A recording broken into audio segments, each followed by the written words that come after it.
Good morning, students. How are you all? I hope you are very safe at your home. In our yesterday's class, we will learn about compound interest.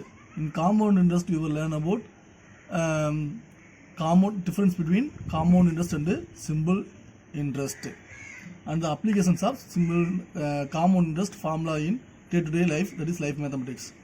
Today, we are going to learn about compound variation. Compound variation. For compound variation, we have one formula, that is B1 into D1 into H1 by W1, that is equal to B2 into D2 into H2 W divided by W2. Here P denotes persons, D denotes days, H denotes hours, W denotes works. I repeat, the formula for compound variation is B1 into D1 into H1 divided by W1, that is equal to B2 into T2 into H2 divided by W2. Here P denotes persons, T denotes days, H denotes hours, W denotes work. Before getting to the problem, shall we recall something about direct proportions? I gave some of the examples for direct proportions. Distance and time. If the distance is increased, then time taken to reach the distance will also increase and vice versa. இப்போ ஒரு example எடுத்துக்கலாம்ப்பா. இப்போ நம்ம ஒரு இடத்துக்கு போகிறோம்னு வச்சுக்கோங்க. தொலைவு அதிகமாக இருக்குன்னா நம்ம போகிறதுக்கு நேரம் கம்மியாக எடுத்துக்கிறோமா அதிகமாக எடுத்துக்கிறோமா? டிஸ்டன்ஸ் கொடுத்துன்னா நம்ம செல்றதுக்கு நேரத்தை கம்மியாக எடுத்துக்கிறோம். அப்படியா? இல்லை. டிஸ்டன்ஸ் அதிகரிச்சுன்னா நம்ம போகிறதுக்கு நேரம் என்ன செய்யும்? அதிகரிக்கும். டிஸ்டன்ஸ் கம்மியாச்சுன்னா போகிறதுக்கு நேரம் என்ன செய்யும்? குறையும். இந்த மாதிரி இருக்கிறது டைரக்ட் வேரியேஷன். இந்த மாதிரி I am going to give another example in inverse proportion. If the price of consumable product is increased, then naturally its consumption will decrease and vice versa. இப்போ ஒரு பொருளோட விலை அதிகமாக இருக்குது. ஒரு பொருள் 5 லட்ச ரூபான்னு வச்சுக்கோங்களேன். அது அதிகமான பேர் வாங்குவாங்களா? 5 ரூபாய்க்குள்ள பொருள் அதிகமான பேர் வாங்குவாங்களா? 5 ரூபாய்க்குள்ள பொருளை தான் அதிகமான பேர் வாங்குவாங்க. அப்படின்னா பொருளோட ரேட்டு கூடும் பொழுது அதோட கன்சப்ஷன் என்ன செய்யும்? குறையும். அதே பொருளோட ரேட்டு குறையும் பொழுது அதோட கன்சப்ஷன் செய்யும்?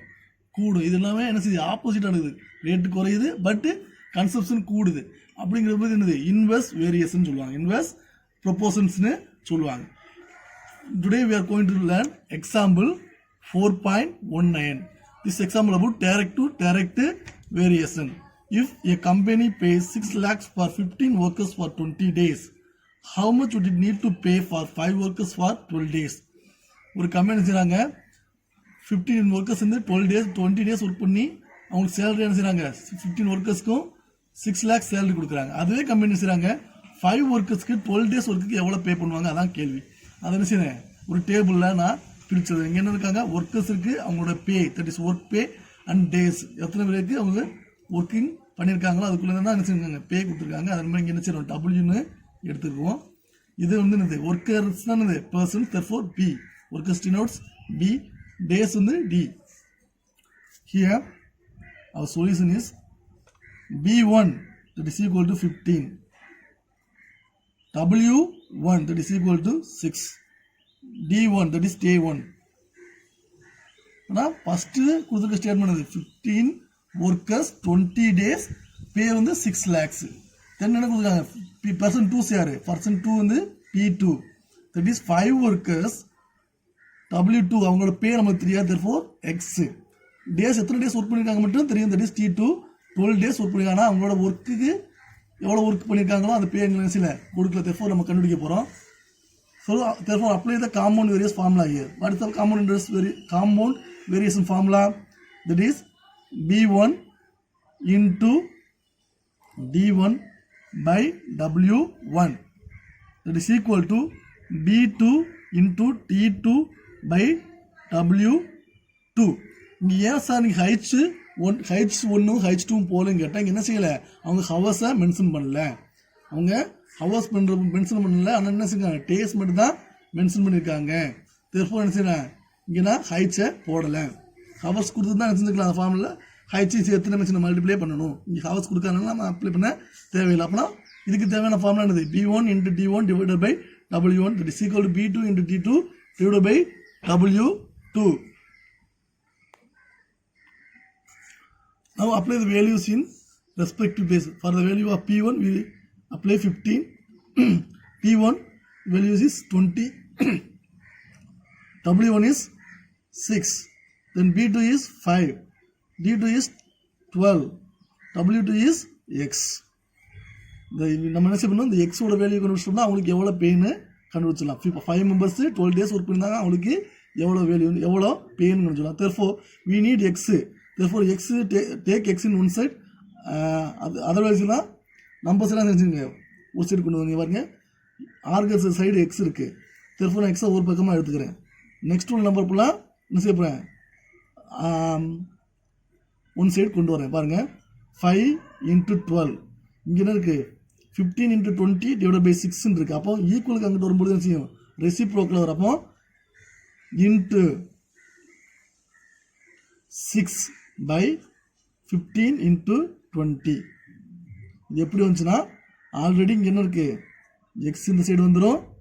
இது ஃபுல்லாக அங்கிட்டு போச்சுன்னா ஆகும் 6 என்ன செய்யும், மேலே வரும். இந்த வேல்யூ ஃபுல்லாக என்ன செஞ்சிடும், கீழே டினாமினேட்டருக்கு வந்துடும்.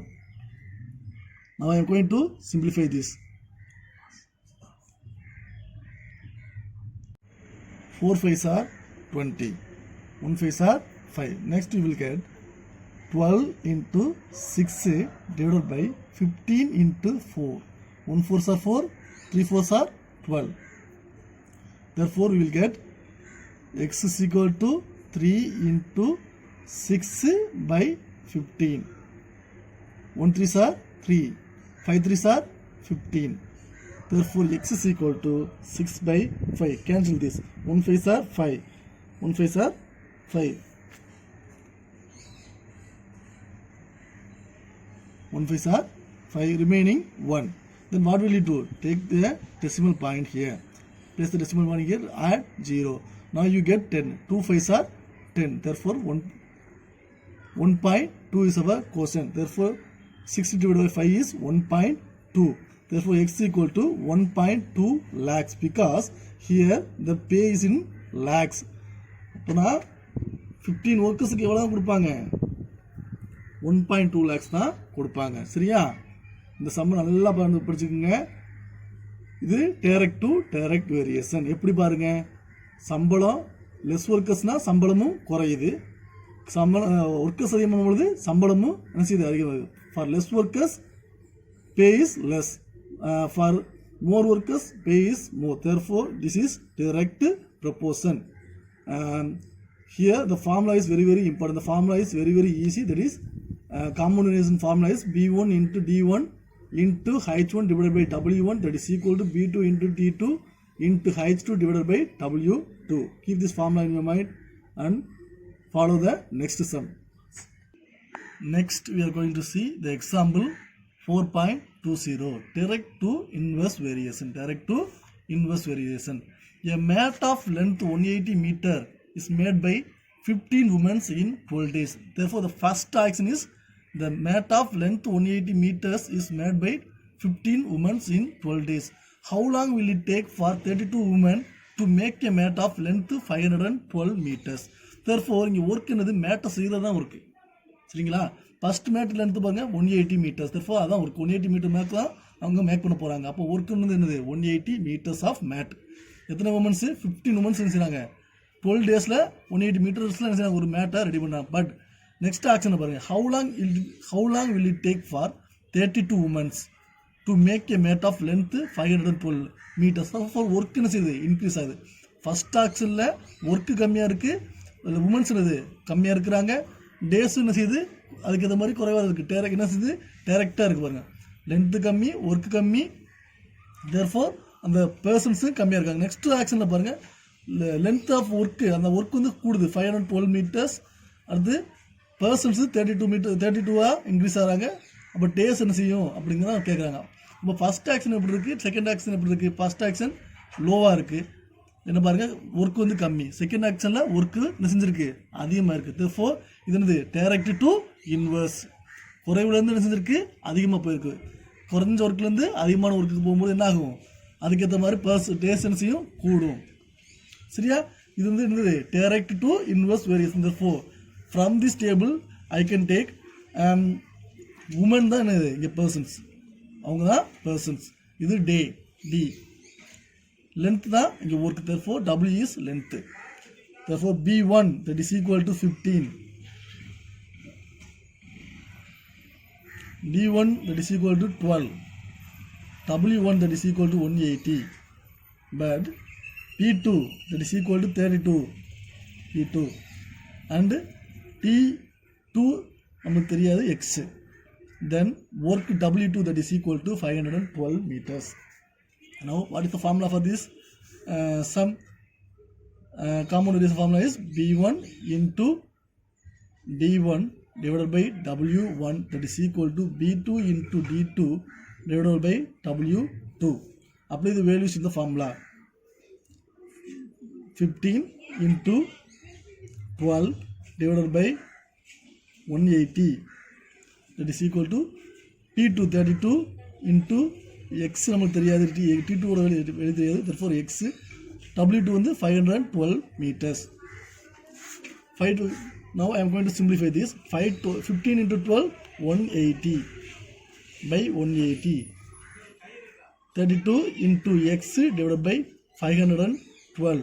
180 cancel. Therefore 1 that is equal to 32 into X divided by 512. நம்மளுக்கு என்ன வேணும் X ஓட வேல்யூ வேணும்னா அவங்க எத்தனை நாளில் முடிச்சிருக்காங்க நம்மளால கண்டுபிடிச்சிருக்கோம். Therefore X என்ன செய்யணும், ஒன் சைடு வச்சுக்கணும், மற்றதெல்லாம் அனதர் சைடு கொண்டு வரணும். இப்போ பாருங்கள் 32 into X by 512 that is equal to 1 நான் எடுத்துக்கிறேன். X ஒன் பக்கம் வச்சுக்கிறேன். அப்போ இது ஃபுல்லாக இங்கிட்ட வச்சுக்கணும், இதோட ரெசிப்புக்கள் வரும். 32 by 512 இருக்குமா, அதான் அங்கிட்ட வரும். அப்போ என்னது 512 by 32 வரும். இது ரெண்டையும் கேன்சல் பண்ணோம்னா இது என்ன செய்யலாம், 8 டேபிளில் கேன்சல் பண்ண முடியும். 4 8s are 32.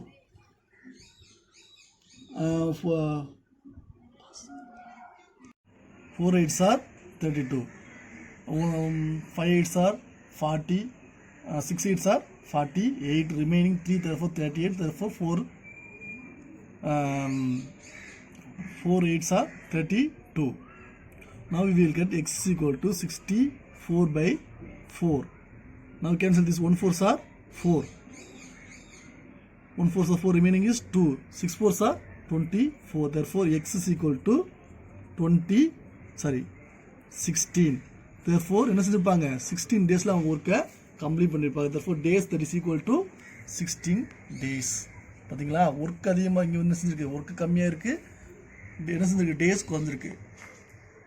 அதுமே ஒர்க் அதிகம் இருக்கும்போது டேஸு அதிகரிச்சு. அப்புறம் இது என்னது, ஃபஸ்ட் ஆக்ஷன் வந்து கம்மியான குவான்டிட்டி, செகண்ட் ஆக்ஷன் பார்க்க அதிகமான குவான்டிட்டி. தப்போ ஹைலேருந்து லோலேருந்து ஹைக்கு வந்தாலும் என்னது, direct to inverse variation. So therefore compound variation formula is very very important for this sum. So you have to memorize the compound variation formula, that is B1 into D1 into H1 divided by W1 that is equal to B2 into D2 into H2 divided by W2. But this problem we don't have any hours, therefore the value of H is not in this formula. Therefore we take the formula like B1 into D1 divided by W1 that is equal to B2 into D2 divided by W2. If the person is increased, means time is reduced, but here persons are increased but time is increased. So this is direct to inverse variation. Students, don't bother about direct and inverse variation, just identify what is work, how many persons are there, how many days are there, what is your first statement, what is your second statement. நீங்கள் எப்போயுமே ஆகுதுங்க, அது direct R inverse வேரியேஷனாக இருந்தாலும் அதெல்லாம் கண்டுபிடிக்கிறதுக்கு முன்னாடி நீங்கள் என்ன செய்யணும், அதெல்லாம் மைண்டில் வச்சுங்க. டேரக்ட் வேரியேஷனாக இருக்கா, இன்வெர்ஸ் வேரியேஷனாக இருக்கா தேவையில்லை. You have to keep in your mind what are the persons R year, how many persons R year, what is your first statement என்ன, அதில் டேஸ் எவ்வளோ கொடுத்துருக்காங்க, இந்த டேபிள் ஃபார்ம் பண்ணிட்டீங்கன்னா நீங்கள் என்ன செய்யலாம், ஃபார்முலா ஈஸியாக போட்டு உங்களுக்கு தேவையான அந்த வேரியேஷன் உள்ள ஆன்சரை நீங்கள் எடுக்க முடியும். Thank you students.